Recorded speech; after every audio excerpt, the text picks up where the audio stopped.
it was so intense on us that he had to go home because we didn't eat enough and we slept so little that our bodies were starting to break down. Wow.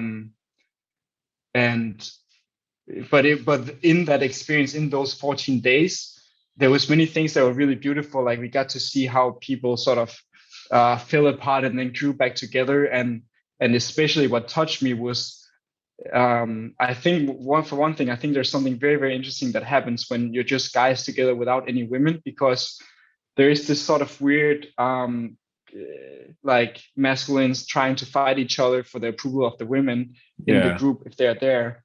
And there's sort of like a letting go of that facade when the women are not there in a weird way. Yeah. So those guys coming together created this like super supportive and beautiful environment of people just genuinely caring for each other without any prejudice or anything like that. And you could just feel this uplifting energy in that room where you just felt like you cared so deeply for everyone there and you felt like they cared for you. And I think, honestly, that part of it was like worth probably as much as the rest of the experience, because that deep sense of belonging, community, and love and care is something that personally I haven't experienced anywhere else. And from what I see from my friends and other people, I see that most people in society don't ever experience that kind of connectedness.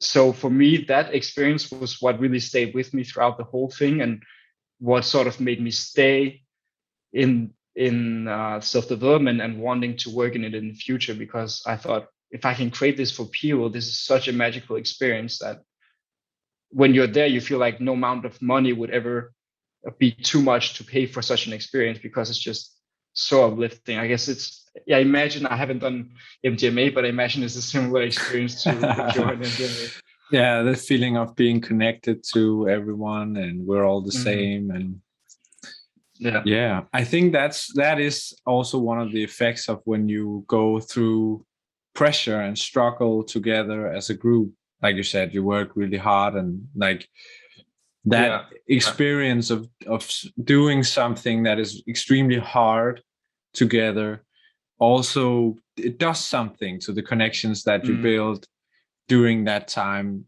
that is very different from normal connections that you build, I think. 100%. Yeah, I imagine you have probably had something similar with the company that you're building with another team as well, or with a team. I did. We've definitely had like the original team of founders. I think we will always have a special bond to each other because of the things that we went through with building that company. So yeah, definitely. And I love going through struggle with people. That's actually I want that, because I know that it just brings people together in this whole different way. So I like challenging myself, but especially if we're a group of people, I want us to get out where we like feel like we can't manage it and we really need each other. That's where it becomes really fun, I think. That's so